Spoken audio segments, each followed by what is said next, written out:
Exercise 2.3 बहुपद px को बहुपद gx से भाग देना। ठीक है, gx से भाग देना, उसमें भागफल ज्ञात करना और शेष ज्ञात करना। ठीक है, तो gx ये है तो x - 1 से इसमें भाग देना। ठीक है, और इसमें शेष निकालना और भागफल निकालना। ठीक है, तो देखिए x - 1 को हम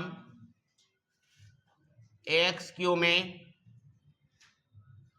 -3x² में +4x में +2 में हम भाग करेंगे और देखेंगे क्या रिजल्ट आता है। तो सबसे पहले आप ध्यान देना है कि ये x से हमको x³ लाना, ध्यान दे रहे, ये x से हमें x³ लाना है। तो यहाँ देख रहे हैं x पर पावर 1 है, हाँ यहाँ x पर पावर 3 है, तो हमें 3 पावर करना। तो यहाँ पावर कितना है? 1 पावर। 1 पावर से क्या पावर करना? 2 3 पावर। तो बताए 1 पावर में और कितना ऐड करेंगे कि 3 पावर होगा? 2 पावर।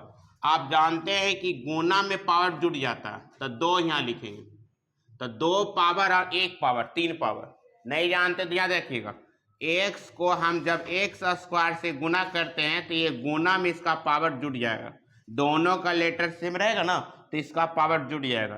तो 2 और 1 3 पावर। यहाँ नहीं रहेगा तो समझिए 1 पावर छिपा हुआ है। क्लियर है? तो चलिए यहाँ तो आप समझ गए कि x² को इससे मल्टीप्लाई करेंगे तो x³ आएगा। ठीक है, तो लिख देते हैं यहाँ पर x³ होगा। फिर आपको आगे गुना करना है, 1 को -1 को x² से भी गुना करना है। तो दोनों तो जानते हैं 1 का टेबल इतना पर पढ़ेंगे तो वही आएगा, लेकिन कौन सा साइन मिलेगा? माइनस साइन के प्लस साइन? Minus sign. तो -x⁻²। क्लियर? तो यहाँ पर ध्यान देना है कि यहाँ पर क्या साइन है? प्लस साइन है ना, तो प्लस साइन वाला कुछ बदल जाएगा माइनस, और ये माइनस साइन वाला कुछ बदल जाएगा प्लस। बस तब ये दोनों कैंसिल हो जाएगा। कैंसिल हो गया बच्चों? तो अब देखते कि -3 और ये +1, -3 +1 है, तो -3 में +1 को क्या करेंगे? घटाएंगे, क्योंकि ये साइन देने से साइन का कोई वैल्यू नहीं रहा, क्योंकि हम नया चीज पर ध्यान देते, पुरानी चीज पर ध्यान नहीं देते। पुराने में कौन है? माइनस, और नए में कौन है? प्लस। तो हम प्लस पर ध्यान देंगे, माइनस पर ध्यान नहीं देंगे। तो -3 में 1 घटेगा तो -2 होगा, नहीं होगा? -2x²। फिर आगे लिख लीजिए +4x है और +2 है। ठीक है, तो आगे हम देखते हैं कि क्या है, हमको अब ये x से -2 लाना। तो यहाँ इसके आगे 1 छिपा हुआ, तो 1 का पहाड़ा कितना बार पढ़ेंगे कि 2 आएगा? 2 बार। लेकिन ये 2 क्या चीज लाना? माइनस में कि प्लस में? तो -2 लिख देंगे, -2 आ गया ना। हाँ, अब x से लाना है x², तो यहाँ 1 घात है, यहाँ 2 घात है, तो k घात और बढ़ाना, 1 घात और बढ़ाना। तो 1 घात बढ़ाने के लिए यहाँ पर x लिखेंगे, कोई दिक्कत है? तो -2x को हम x से गुना करें। देखो x को हम -2x से गुना करेंगे, तो यहाँ देखिए क्या, यहाँ 1 है, तो 1 का पारा -2 बार पड़ेगा तो -2 होगा ना। और यहाँ 1 घात, यहाँ 1 घात, दोनों घात सेम होगा। देखिए दोनों का लेटर सेम रहेगा तो इसका पावर जुटेगा। क्या होगा? तो जुटेगा, तो x पर पावर 2 होगा। क्लियर है? तो लिख दे -2x तो लिखे है ना, तो -2x को और करने पर क्या आता है? -2x²। क्लियर है? कोई डाउट है? नहीं।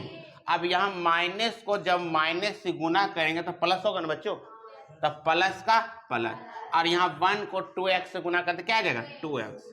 अब यहाँ पर हम साइन को चेंज करेंगे, तो हम बताए थे कि अगर यहाँ माइनस साइन है तो यहाँ क्या देंगे? प्लस साइन देंगे, और यहाँ प्लस साइन है तो क्या देंगे? माइनस साइन देंगे। क्लियर है? कोई डॉट नहीं है? नहीं ना, डॉट है। तो यहाँ देखिए ये माइनस में ये प्लस में तो ये कैंसिल होगा ना। अब यहाँ देखिए प्लस का साइन है, क्या चीज का मान है? माइनस का साइन है, तो प्लस साइन में से माइनस साइन घटेगा ना, तो 4 में से 2 जाएगा तो 2 बचेगा। 2 क्यों बचेगा? प्लस का साइन ज्यादा है और माइनस का साइन कम है। हम पहले बता चुके कि जब ये माइनस लिख दिए तो ये प्लस का कोई वैलिड नहीं है, तो यहाँ 2x होगा। क्लियर है? और +2, कोई दिक्कत, कोई डाउट नहीं। तो आप आगे देखना है कि ये आपको x से हमको 2 लाना, तो यहाँ 1 ना छिपा हुआ, 1 का पहाड़ा कितना बार पढ़ेंगे कि 2 आएगा? 2 बार में। लेकिन ये प्लस में है कि माइनस में? तब प्लस में तो ये प्लस लिखेंगे, प्लस लिखेंगे ना, +2 हो गया। तो 2 को x से गुना कर तो 2x होगा न होगा। और यहाँ पर देखिए प्लस को माइनस से गुना कर तो -2 होगा कि नहीं होगा, -2। तो देखिए साइन देखना, यहाँ प्लस साइन है तो यहाँ कौन सा साइन होगा, माइनस, और यहाँ माइनस साइन तो क्या देना है, कट गया। तो यहाँ क्या आ गया 4। तो यहाँ पर क्या पूछ रहा था, भागफल। तो भागफल ये है और शेष क्या, ये शेष ये है ना, बात को सुना। तो इसलिए हम यहाँ पर लिख सकते हैं भागफल, भागफल, भागफल को क्या चीज से डोनेट कर रहा है, आर एक्स, क्यू एक्स ना। तो क्यू एक्स इक्वल आपका आंसर हो जाएगा क्या चीज, एक्स स्क्वायर और क्या होगा -2x और +2। ये हो गया भागफल। और शेष न करा है तो शेष का क्या होगा आर एक्स ना, क्या होगा आर एक्स। तो आर एक्स का कितना आंसर होगा बताइए 4, यही आपका आंसर होगा। चलिए नेक्स्ट क्वेश्चन, अगले टेस्ट।